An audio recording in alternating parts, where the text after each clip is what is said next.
Hello everyone, welcome to Babu Banarsidas University. Myself Akash Vashne, Assistant Professor, Department of Electrical Engineering. Today I am going to discuss differential relay. Differential relay means it sends the vector difference of two actuating quantity which is not equals to 0. If we want differential relay, then we can set the principle of any electrical quantity which is not equals to 0. Suppose if we consider any current, okay, either voltage, if there is a difference, suppose we have considered I1 and I2 current and V1 and V2 voltage, if the vector sum of a vector difference of I1 and I2 is not equals to 0, okay, then the relay will operate. Suppose if we have voltage, if V1 voltage minus V2 difference is not equals to 0, then the relay works. Okay, so this is about the differential relay working principle. Now they are the essential features. They are the essential features of differential relay. First feature is that the CT that is connected, the CT connected on both sides must be identical. This is the first condition of differential relay, that we have identical CT connected on the both side. Okay. Second thing is that the operational characteristics of CTs under the operational condition are same. Okay, so we have same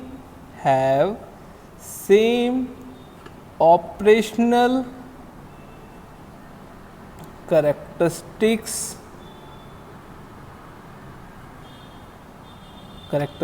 of CT. So these two conditions are very essential for the construction point of differential relay.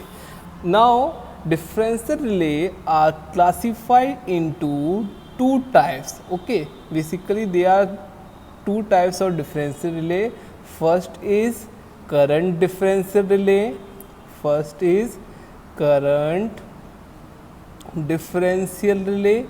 And second is voltage differential relay.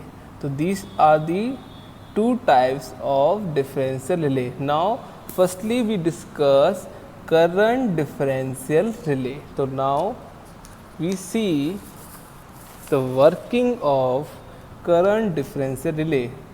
Current differential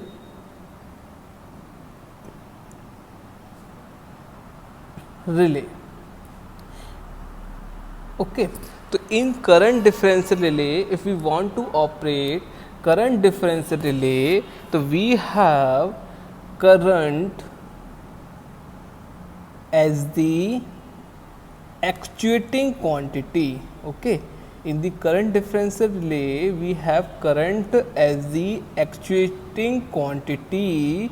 If the vector difference of current is not equals to 0, or we can say I1 minus I2 is not equals to 0, then the relay will operate. Okay, now we will see that current differential relay is used for the protection of generator. It is used for the protection of generator, transformer, feeder, large motor and bus bar. In this case we use the current differential relay. First is generator protection, transformer protection, feeder, large motor and busbar. Okay. Now second thing is that it is a unit protection scheme. Okay. So it is a unit protection scheme. Next thing is that it operates only when the phase difference between similar electrical quantity exceed a predefined amount. Okay. It operates only when the phase difference between similar quantity is current exceed a predetermined value. Okay, so this is the working principle of current differential relay. Okay, now we will see the construction of current differential relay. How we will protect the system with the help of current differential relay. Now suppose we have two CT, one CT is here and another CT is here. This is the CT1 and this is the CT2, and we have to protect our system which is denoted by a dotted line. This is the system that we have to protect. So we can write as that protected system element. Okay, between we can place a CT between the we can place the CT before and after the protected system element. Now we have connect the secondary of first CT with the primary of second CT. So we have connect in this way, and we have connect primary side of CT with the secondary side of CT. CT is the current transformer. Now we have used a relay element between these two CT. This is the relay element, or we can call it as relay coil also. We can call it as relay coil. Okay. Now suppose in the normal condition the current enter into the CT, CT1 is I1, and the current exist from CT2 is I2. Okay. Now suppose the primary current of CT1 is I1, that is capital I1. Now the current which is induced in the secondary side is I1. The current induced in the secondary of CT2 is I2. Okay, so current I1 is flow here and current I2 is flow here. Now we can have current in relay element is I1 minus I2. Here we can I2, or here we can have I1. Now this is the relay current IR. IR equals to I1 minus I2. This is called as relay current. Okay. Now suppose if there is happen a fault that is behind the protective system element. Suppose this is a fault, this is the external fault. Okay, this is the external fault. Now the CT is connected between these two lines, but fault is happen after the CTs. So this is called as external fault. Now in the case of external fault, the current I1 and I2 are same. Okay, so if for suppose we have for external for external fault, we have the magnitude of current I1 and I2 equals to, now the secondary current I1 and I2 are also equal.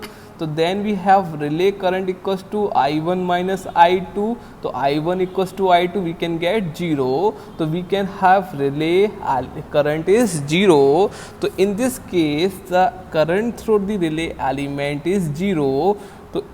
So relay will not operate. In the case of external fault, the relay will not operate.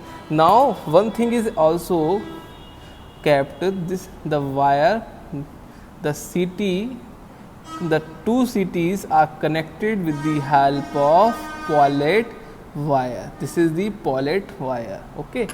Now suppose if the fault happen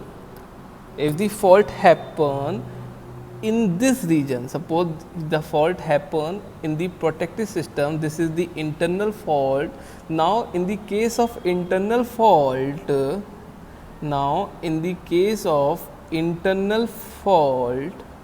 okay, we have I1 magnitude is not equals to I2 magnitude. So the secondary current of CT1 and CT2 are not equal. Okay, then the magnitude of CT secondary current I1 and I2 are not equal, then the value of relay current is not equals to 0 and the relay will operate. Okay, so this is in the case of internal fault. Now we will see कि how the internal fault happen.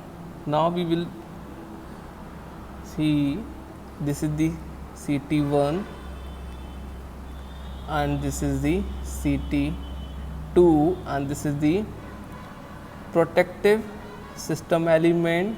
This is connected in this fashion and the primary of CT1 is connected to the secondary of CT2 and this is the relay element and relay coil which is called as RC.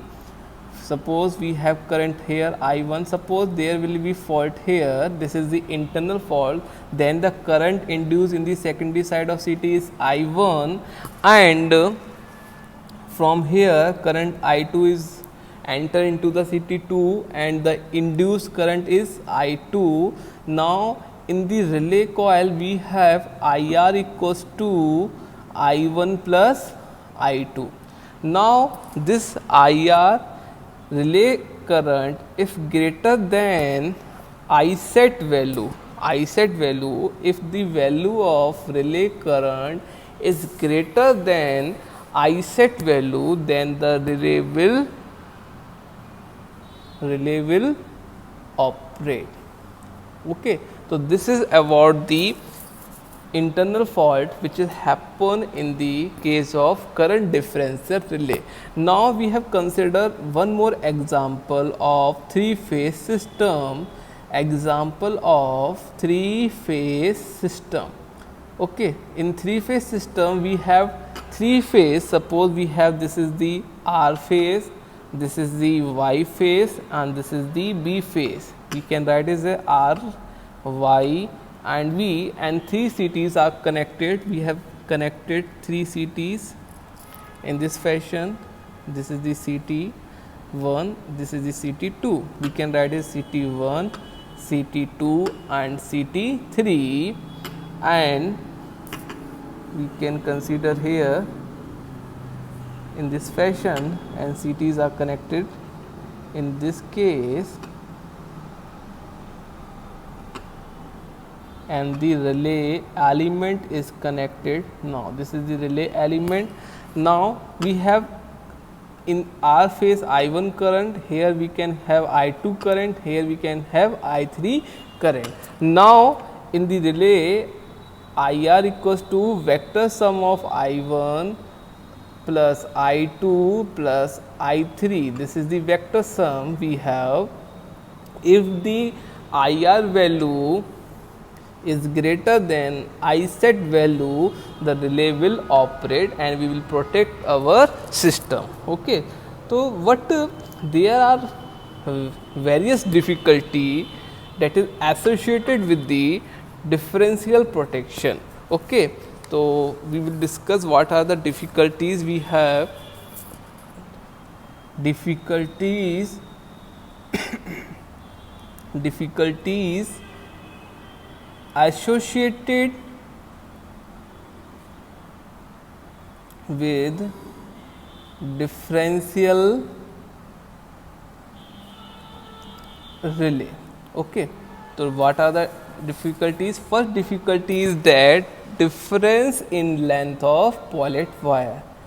First difficulty is that difference in length of Paulet wire. Okay, so this is the difficulty one. Okay, in this case, if the Paulet wire are different, so we have very difficulty in connecting the relay coil. So, okay, if suppose this is the CT1 and this is the CT2, these are connected between different we are connected these CTs between two long length. So, the Paulet wires we have connected here is not suitable to maintain equipotential, okay, point. So, we have the drawback in the difference length of Paulet wire. Okay. So, to remedy this problem, we have connected adjustable resistance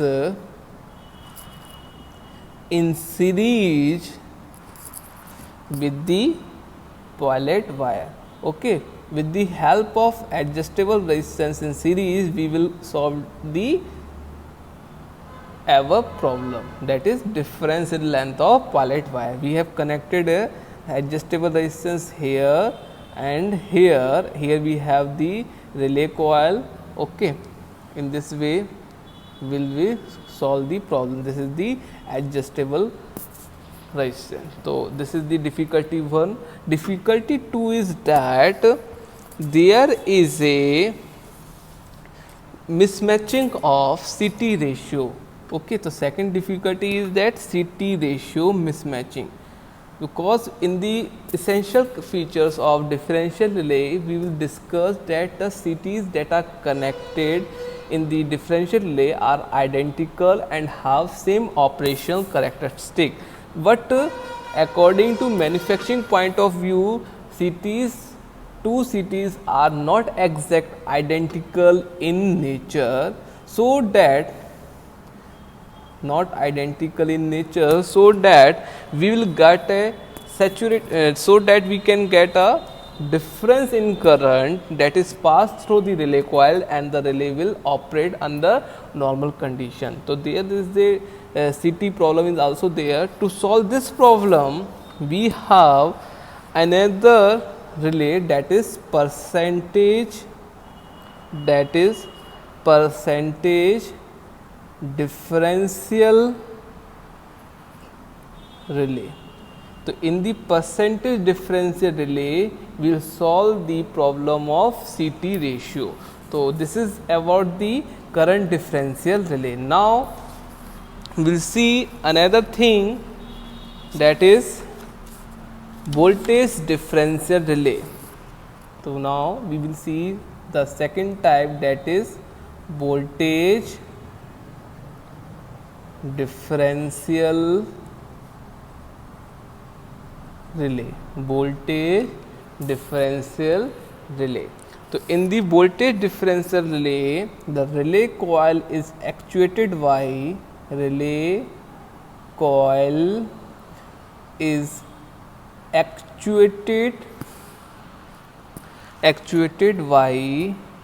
vectorial difference of voltage induced across the CT secondary side. CT secondary side. So in the voltage difference relay, the relay is actuated only when we have the difference in the induced voltage across the secondary side. Suppose we have two CT, this is CT1 and CT2, okay, and we have the protective element connected here, and here we have the relay coil,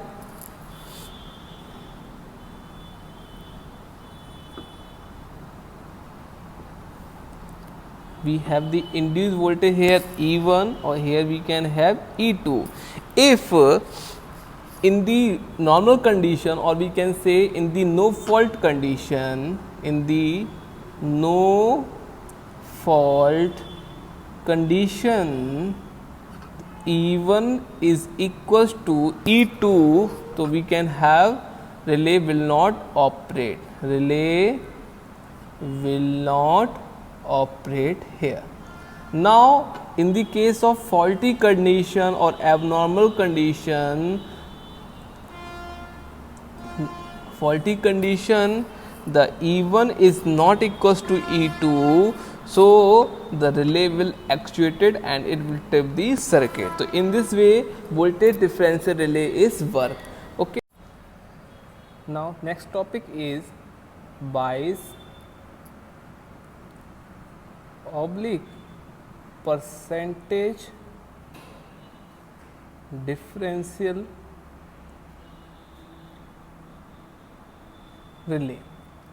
Actually, there is a problem in the current differential relay and voltage differential relay, that the indifference of pilot wire. To solve this remedy, we have used percentage differential relay, because in the differential relay there is the essential condition that the CTs are having same operation characteristic and same identical in construction. So to resolve this problem, we have used bias percentage differential relay.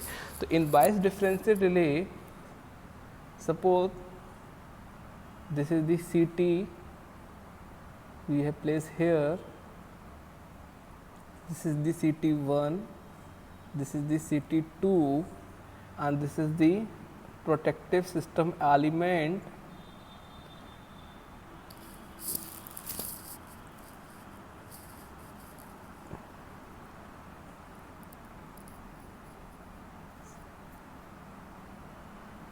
and we have here relay element that having n naught number of turn. This is the relay coil, and one another coil is incorporate in the percentage differential relay, that is re-steering coil. We have put half of the re-steering coil here and half of the re-steering coil here. Okay, so we have NR/2 number of turns here, NR/2 turns. Okay, so NR is the re-steering turns. Okay, so we have put half of the re-steering coil here and half of the re-steering coil here. Suppose here we have I1 current flow in the CT1 and induced current in the CT1 is I1, and here induced current is I2, and here we have I2 current. Now here in the relay coil, the current flow here is I1 minus I2. Okay, and here I1 current is here and here I2 current is here. So this is the construction of percentage differential relay. In the percentage differential relay, only the concept of re-steering coil comes into the picture. Now we have seen the MMF of operating coil equals to, we have number of turns is n naught, and current flow in the relay coil is I1 minus I2. Okay, so this is the MMF of relay coil or operating coil. Now we want to calculate the MMF of re-steering coil. The MMF of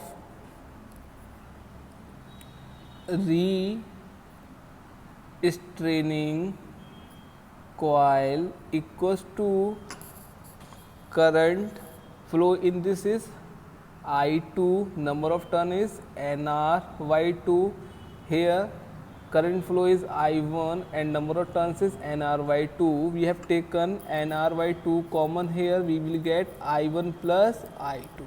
So we have the MMF of re-steering coil equals to NR upon 2 bracket I1 plus I2. We have marked this is equation number 1 and this is equation number 2. Now for the balance condition, for balance condition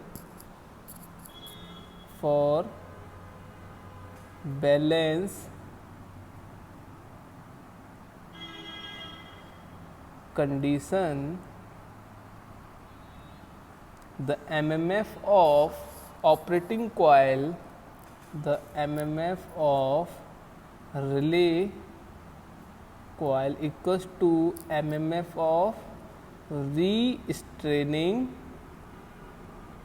coil. Okay, so MMF of relay coil is N naught I1 minus I2, or here we have NR upon 2 I1 plus I2. Now we have to find the number of turns ratio. So we have to see, if we put 2 here and N naught here, we will get 2 I1 minus I2, and this term goes to here I1 plus I2, we will get NR upon N naught.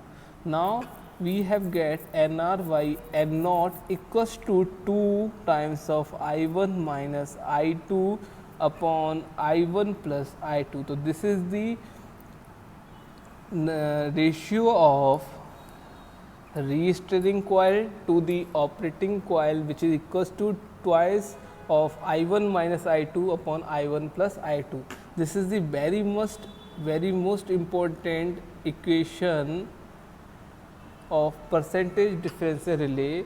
Okay, so you have to remember this formula, that is NR upon N naught equals to 2 times of I1 minus I2 upon I1 plus I2. So this is about the percentage differential relay, which is used to solve the problem of identical CT that is required in the differential relay. So I think you will understand the concept.